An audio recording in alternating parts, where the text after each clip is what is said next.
Boa noite a todos. Boa noite. A gente não se dá conta o tanto que a gente sente saudade de vocês quando passa algumas semanas e a gente aparece e vê aqui os rostinhos. Pode colocar, Marcelinho, tão queridos no nosso coração. Boa noite. Boa noite a todos. Obrigada, Jara, por tamanho carinho. Às vezes a gente pensa que a escala que foi feita do mês, junto com a leitura inicial, é mera coincidência. Não somente durante a prece, como também no estudo que a Carlinha também preparou pra gente, nós escutamos muito sobre o amor ao próximo, a assistência de Deus para que nós possamos trilhar o caminho com aqueles que seguem do nosso lado e a necessidade de silenciar. Então, nosso estudo de hoje, para dar uma quebradinha, nós somos inspirados no capítulo 11 do Evangelho segundo o Espiritismo, Amar ao Próximo como a si mesmo. Nós decidimos trazer esse quadrinho aqui. Um caramujo conversando com uma joaninha. Ele diz assim: então, alguma ideia para um novo pensamento? Ele continua: um conceito que abale o mundo velho e traga esperança? Ela responde: amar ao próximo. Então ele diz: esse é meio batido, né? Ela responde: mas não foi testado ainda. É impressionante como um quadrinho, na verdade, traz um momento profundo para a gente poder refletir um pouquinho. O amor ao próximo.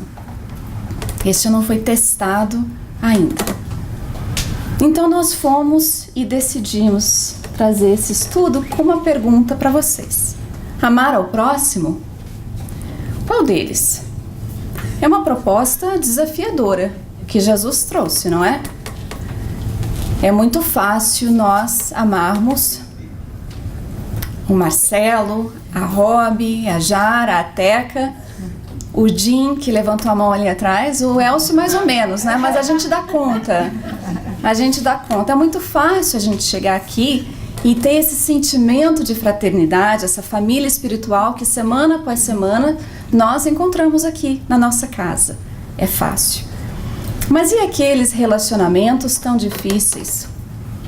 Em especial quando a gente abre as redes sociais, as notícias e lemos situações que abalam a nossa alma.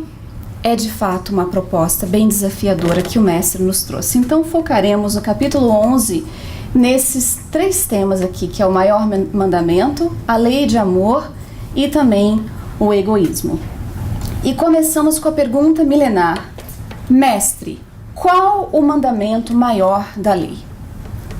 Ele responde, todos nós sabemos de cor e salteado a resposta: amarás o Senhor teu Deus de todo o teu coração, de toda a tua alma e de todo o teu espírito. Este, o maior e primeiro mandamento. E aqui tendes o segundo, semelhante a esse: amarás ao teu próximo como a ti mesmo. E aí ele vem com a proposta desafiadora e milenar. Pois bem, tratai todos os homens como quereríeis que eles vos tratassem. E aí nós encontramos essa imagem aqui belíssima, que traz a ideia de outras crenças religiosas, outras filosofias. Porque na verdade essa proposta milenar, ela é o quê? O que seria essa proposta milenar? Para todos nós, seria o que se chama The Golden Rule, a lei de ouro, não é? Que estudamos. O Evangelho segundo o Espiritismo nos diz que quando nós adotarmos as práticas da lei de ouro, de tratar o próximo como nós gostaríamos de ser tratados, para a regra de conduta e para a base das instituições terrestres, os homens compreenderão a verdadeira fraternidade e farão que entre eles reinem a paz e a justiça. Não mais haverá ódios nem dissensões, mas tão somente união, concórdia e benevolência mútua. Muito bem. Então, o que nós vemos aqui é que nunca nós precisamos tanto da mensagem de Jesus como nós precisamos hoje. Porque o que os Espíritos nos dizem é que a proposta de não haver mais ódio ou dissensões, mas que haja união, a concórdia e a benevolência mútua, essa proposta que Jesus trouxe há mais de 2000 anos atrás é a receita para o que nós buscamos. Está nas nossas mãos. Fazer o mundo melhor está nas minhas mãos, nas suas mãos, nas nossas mãos. Então a proposta da gente aceitar essa proposta desafiadora e milenar, na verdade tem a ver com uma conduta, uma vivência. E não tem nada a ver com o outro lá fora que causa tudo que a gente não gosta. Tem a ver conosco. E o que nós podemos fazer para poder ter um impacto positivo no mundo. Eu amo esse mundo. Eu amo o planeta Terra. Eu não quero reencarnar em outro. Teca, você e eu já concordamos. Eu amo esse mundo. Eu amo essa escola que Deus nos deu como uma oportunidade de crescimento. E somos todos alunos. Somos todos estudantes. Não há ninguém melhor do que ninguém. Mas a capacidade que a gente tem de colocar em prática, através das provas, dos testes, das situações que a vida vai nos impor, vai depender de cada um de nós. Então a gente olha para o mundo atual e a gente reclama. Mas também deveras, não é? Há tanto barulho no mundo, turbulência. Essa foto aqui da terra, um mar revolto, com trovoadas, com tempo nublado e chuvoso, poderia ser de fato o que nós vemos do mundo atual. A gente lê notícias bárbaras, tristes, que comovem, que nos chateiam, que muitas vezes instigam dentro de nós aquele sentimento de revolta, de raiva. E aí vem o Papa Francisco e ele nos diz que é necessário que nós silenciemos um pouco. Silencie. Há tanto barulho no mundo, aprendamos a estar em silêncio dentro de nós mesmos e diante de Deus. Porque a aparência falsa de que o mundo não está melhorando, de que está tudo perdido, que nós vamos destruir o mundo, ela é falsa. O mal faz barulho, o bem não. Então, se a gente quer escutar, dizem que o silêncio não tem nada a dizer, quando na verdade o silêncio é cheio de resposta para nos dar. Se nós silenciarmos para escutar, mas não somente para isso. Não somente para isso. Se existe um barulho constante no mundo, é porque esse barulho é feito do quê? Não é de bombas. São dos ataques uns com os outros. São dos sentimentos de denegrição. São as calúnias, as batalhas dos sentimentos motivados pelo orgulho, pela necessidade do poder. E não é só na questão política. Ela começa pequenininha e vai crescendo, crescendo. E o barulho vai aumentando, vai aumentando. Então, quando o Papa Francisco diz, e Emmanuel diz, que está na hora da gente silenciar, é o que nós estamos contribuindo para esse barulho do mundo. É uma proposta que vem para dizer, como espíritas cristãos, somos espíritas cristãos, não é? Embora muitas pessoas dizem, sou espírita kardecista, tudo bem, mas nós somos espíritas cristãos, porque o nosso modelo e guia é Jesus. Então, como espíritas cristãos, como que nós estamos atuando no mundo? Porque se o tempo é de transição, e nós queremos estar aqui, né, Teca? Nessa terra regenerada, qual é a nossa contribuição? Uma era de reconstrução.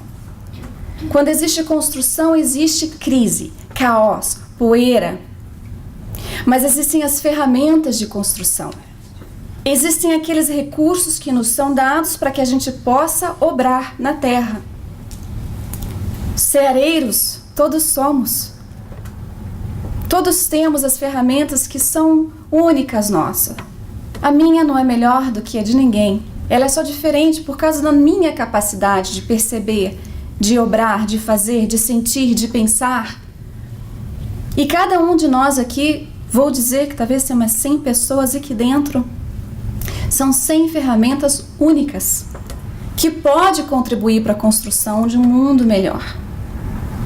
E quando a proposta desafiadora de Jesus vem com a lei de ouro dizer que nós devemos fazer aos outros o que nós gostaríamos que fosse feito conosco, nós poderíamos dar um outro troque e dizer que nós não devemos fazer com os outros o que nós não gostaríamos que fosse feito conosco. O barulho diminui. O barulho diminui. A gente vê, então, que para colocar em prática o maior mandamento vai exigir de nós momentos desafiadores. Eu não vou trazer Jesus na cruz falando, Senhor, perdoe-os porque eles não sabem o que fazem. Não, para mim eu não estou lá ainda. Então busquei exemplos aqui na terra de pessoas que entenderam a questão da lei de ouro e também colocar em prática o maior mandamento como nos sugere Jesus. A questão do mundo atual nos faz perguntar muitas vezes aonde está o amor? Aonde está o amor? Quem ousa responder? Está dentro da gente. Está dentro da gente. Está dentro da gente em cada situação que nós somos expostos. Nós decidimos apresentar aqui Azim Camisa e Ples Felix. Azim Camisa, que é esse senhor aqui, ele em 1995 recebeu uma ligação dizendo que seu filho, enquanto trabalhava como entregador de pizza, havia sido assassinado.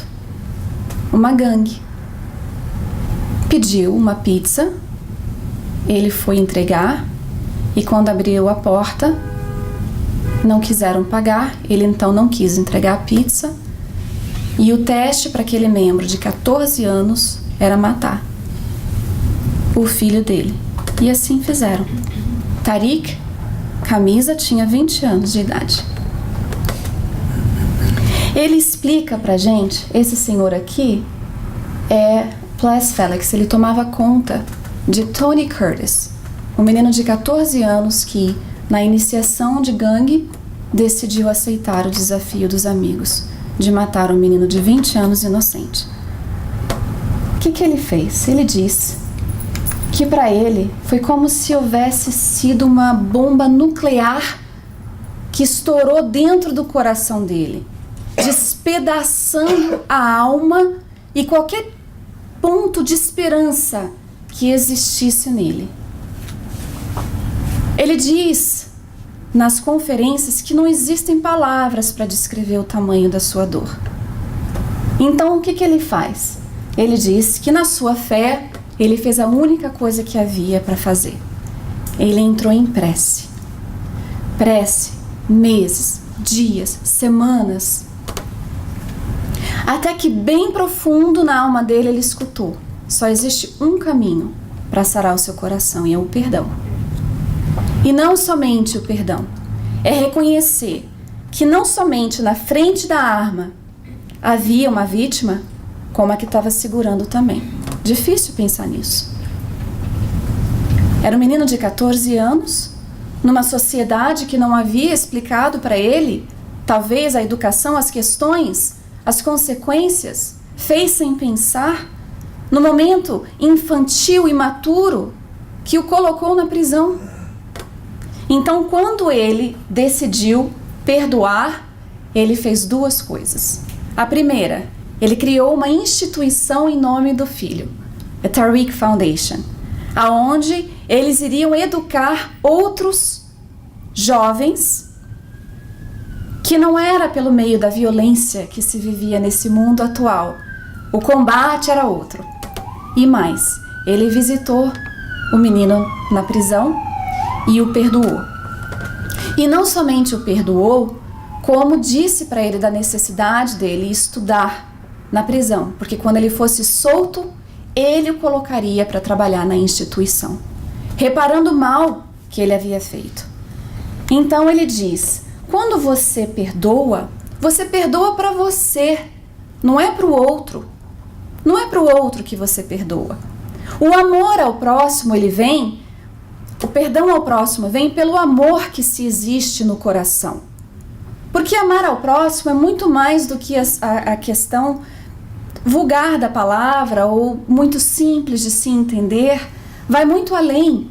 Essa proposta que Jesus traz. Ele diz: o fato que o meu perdão pode auxiliar o outro na sua recuperação é a cereja em cima do bolo. Então a gente vê que o amor ao próximo envolve, no momento desse, como ele diz, de seguir o maior mandamento e a lei de ouro, era também não somente para o outro, mas para ele primeiramente. E ele se deu conta que ajuda o outro no seu momento de recuperação também. Então o menino está estudando na prisão e ele sabe que ele vai conseguir trabalhar para salvar uma alma que ele não conseguiu fazer. Então como é que o Senhor Azim Camisa conseguiu fazer isso? É a lei do amor. É a lei do amor. A lei do amor resume a doutrina de Jesus inteira, visto que é esse o sentimento por excelência, e os sentimentos são os instintos elevados à altura do progresso feito.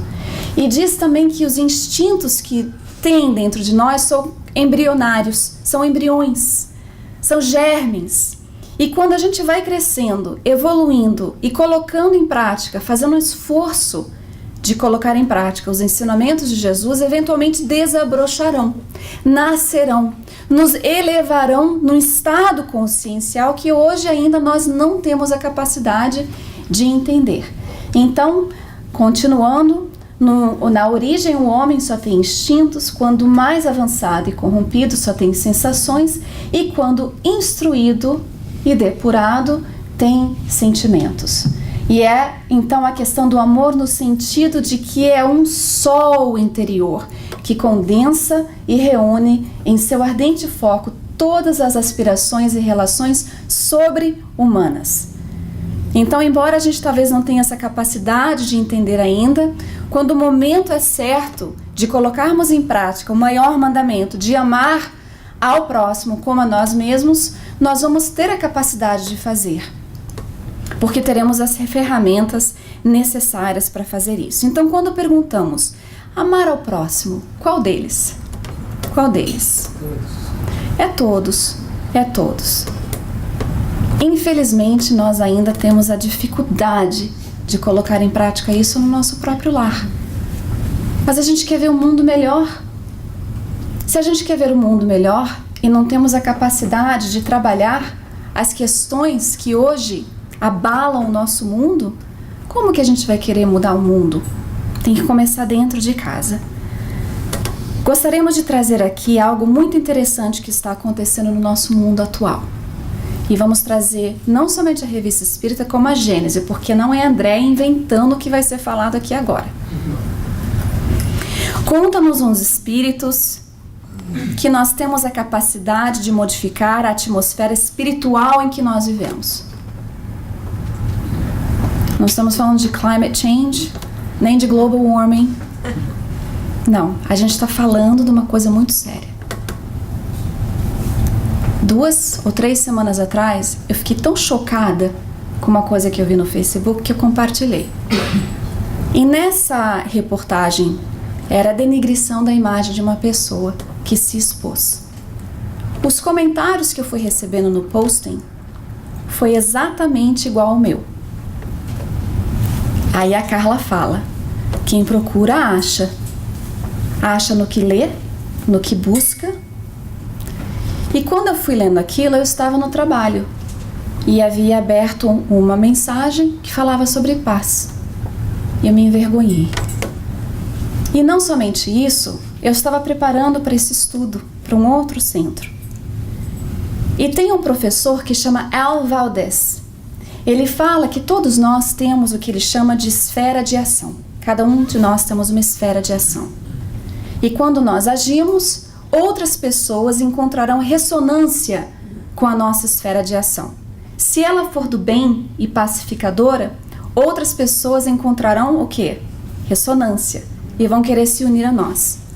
Se a esfera de ação for má, nós encontraremos pessoas que vibrarão e sentirão da mesma maneira. Então isso é muito importante para a gente pensar.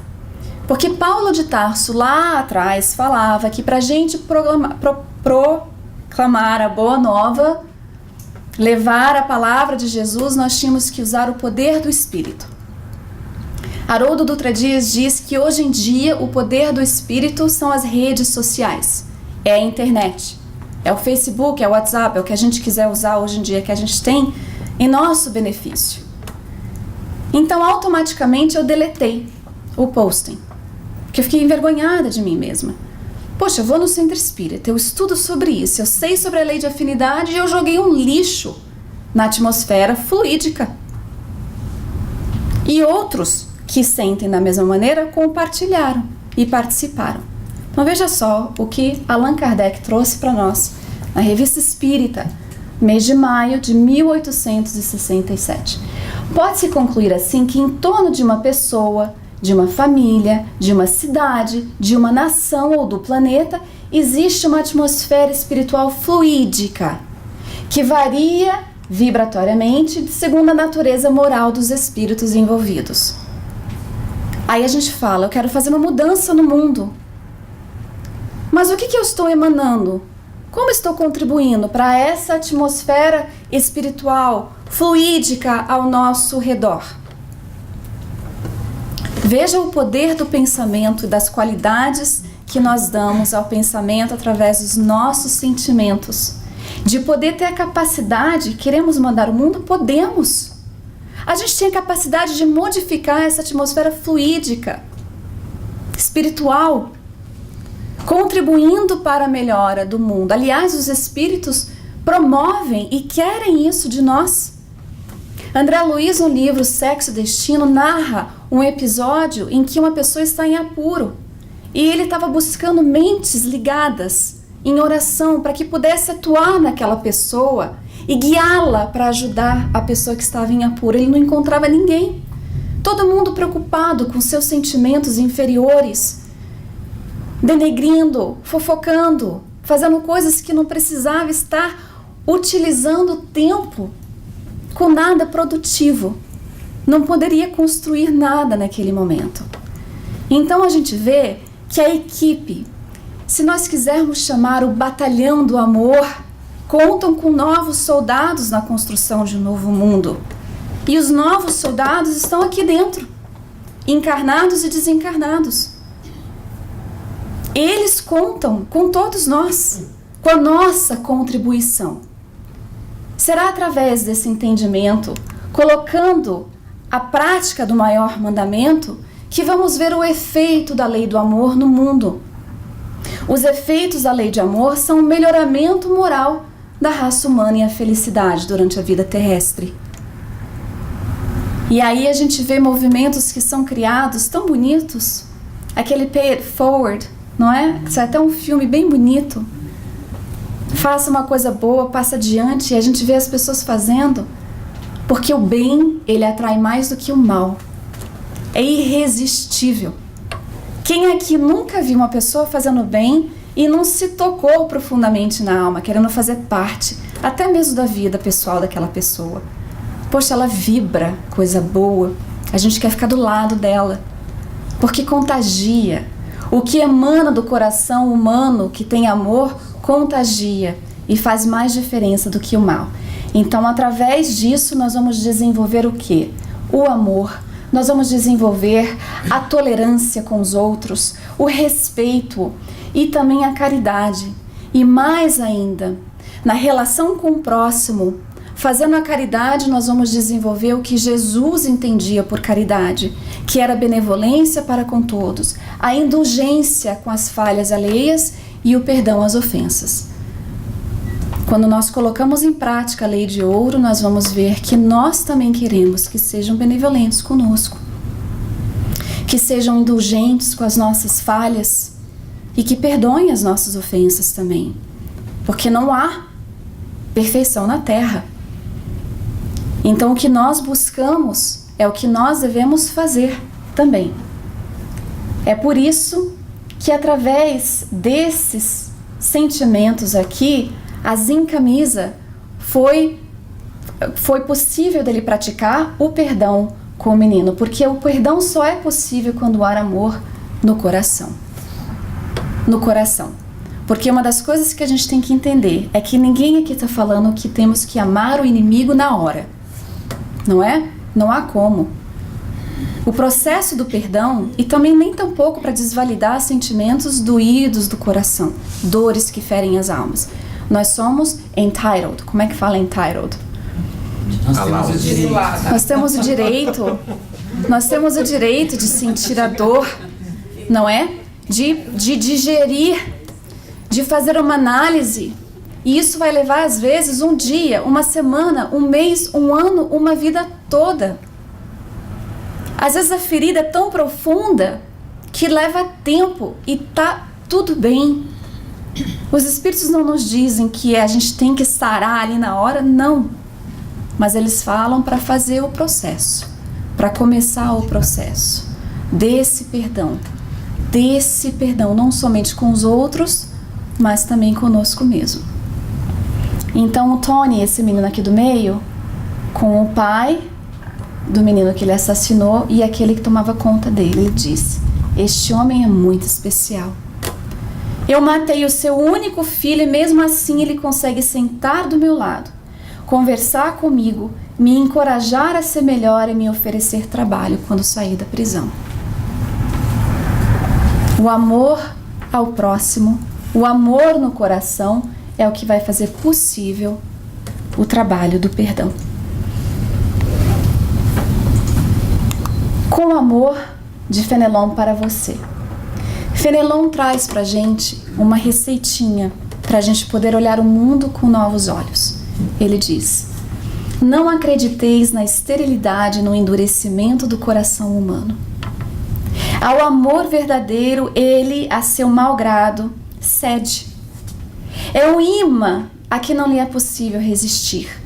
O contato desse amor vivifica e fecunda os germes que dele existem em estado latente dos vossos corações.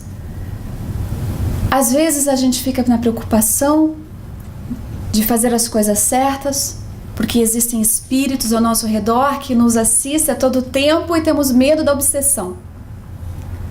Mas o amor, ele transforma aqui na terra pessoas que estão ao nosso redor, que estão no mau caminho. Se nós somos um ponto de referência, nós temos que prestar atenção nisso. E na verdade somos todos pontos de referência. Se somos pais, se somos tios, se somos padrinhos, madrinhas, se somos amigos, temos pessoas ao nosso redor observando, buscando. Poxa, a fé da Denise é boa mesmo. O que será que deixa isso germinar dentro dela com tanta força? Então ela é meu ponto de referência e a vivência dela tem um impacto direto na minha. A gente pode citar outros exemplos, a capacidade que as pessoas têm de não se ofenderem tão rapidamente com as coisas que são jogadas sobre elas. Pessoalmente, gostaria de trazer uma observação. Não nos deixemos levar por pessoas que falem mal. Não participemos. Não escutemos mais. Prometo ao Elcio que quando vierem falar mal dele, eu não vou escutar. Eu não quero saber. Eu gosto do Elcio. Eu não quero escutar. E quando alguém chegar para vocês e falar: quer saber o que falaram de você? Não quero saber. Não quero. Chega do negativismo no mundo. Chega de fofoca, de contribuir para uma onda, às vezes nem é verdade. Nós não vimos com os nossos olhos. Não queremos saber. É um novo ciclo, é uma nova era. Chega.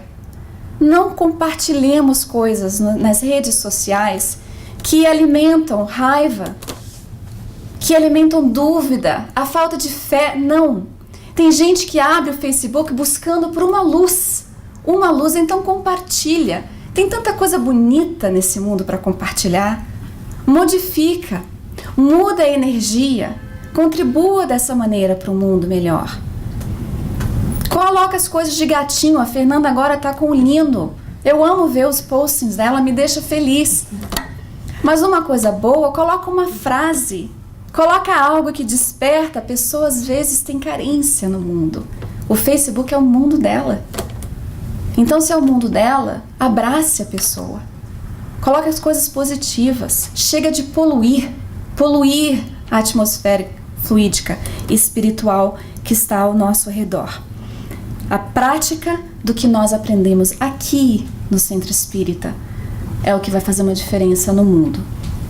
Então, a nova ação no tempo atual é o que Divaldo Franco nos chama para fazer. Se nós amarmos, não tem como estarmos armados.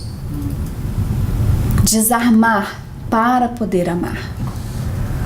E o Evangelho segundo o Espiritismo continua: os mais rebeldes e os mais viciosos se reformarão quando observarem os benefícios resultantes da prática do preceito: não façais aos outros o que não quiserdes que vos façam.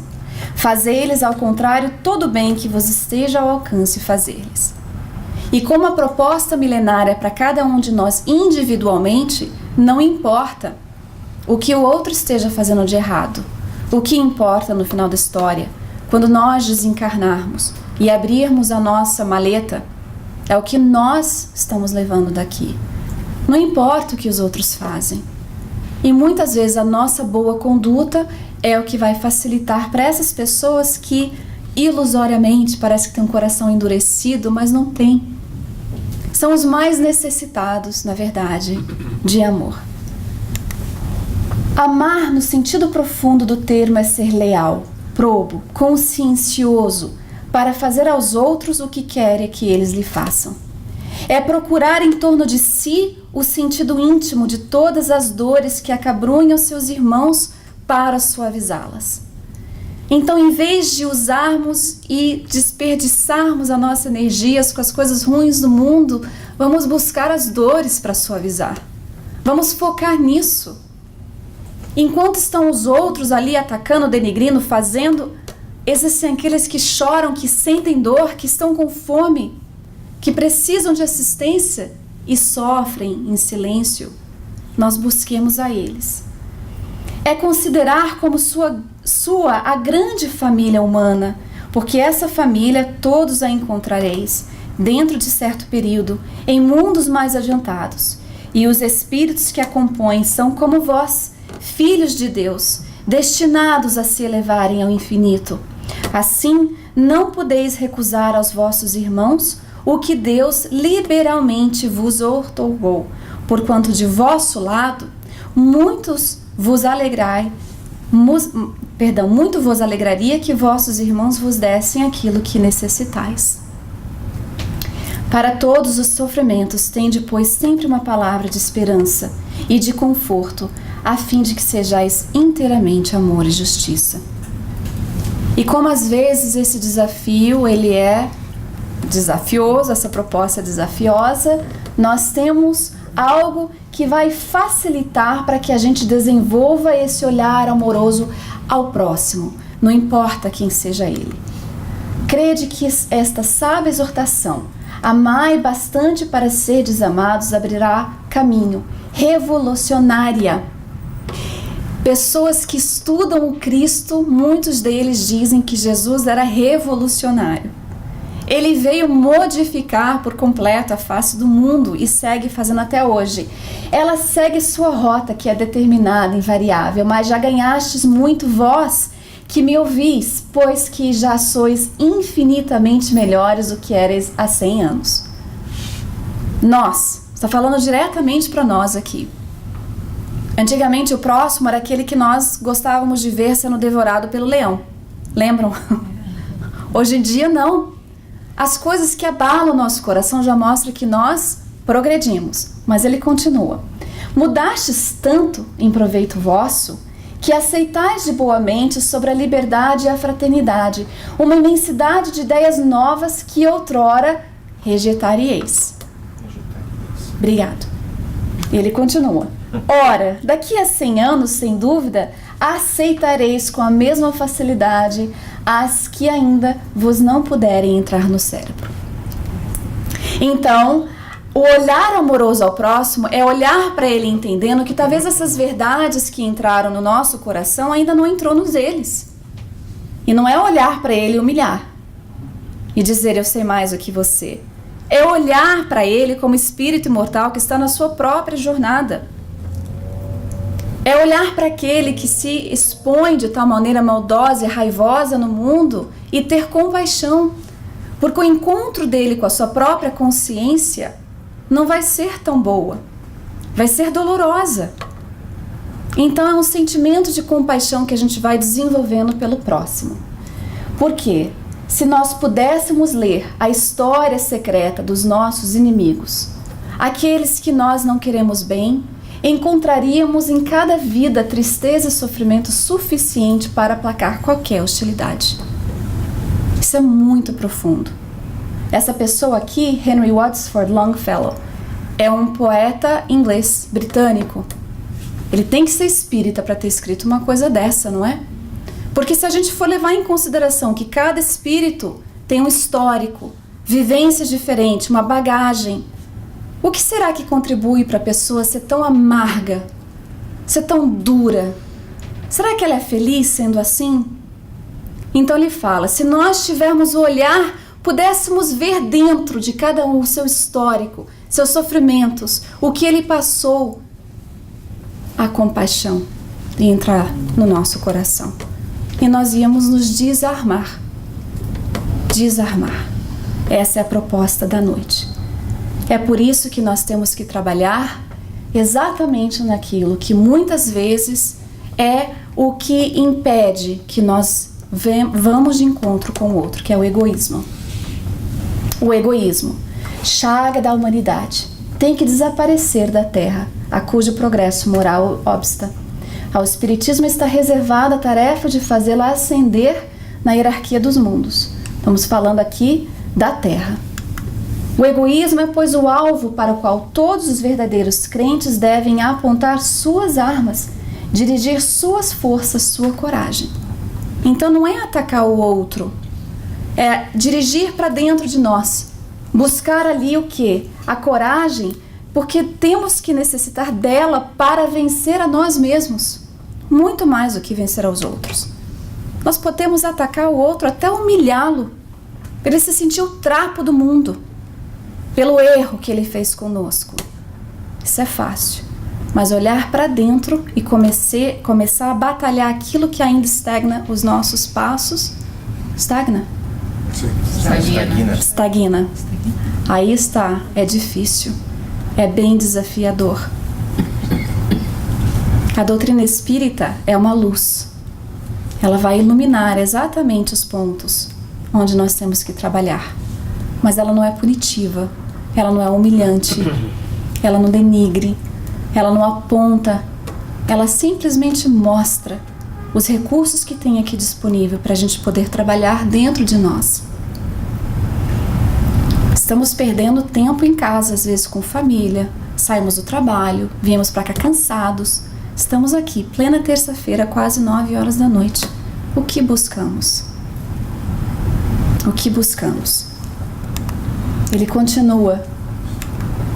Que cada um, portanto, empregue todos os esforços a combatê-lo em si, certo de que esse monstro devorador de todas as inteligências, esse filho do orgulho, é o causador de todas as misérias do mundo terreno.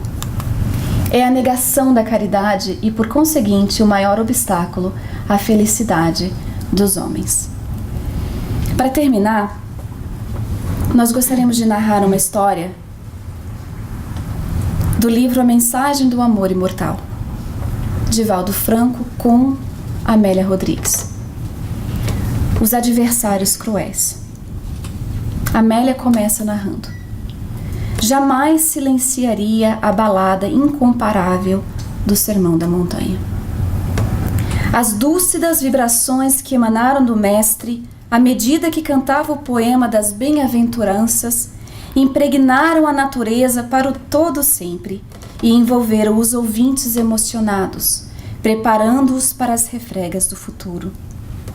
Até então, os conceitos pragmáticos da lei eram constituídos pela violência, entretecidos com os interesses malsãs da criatura humana, colocada de relevo o poder da força, a presunção, a aparência, a habilidade sórdida das conquistas imediatas.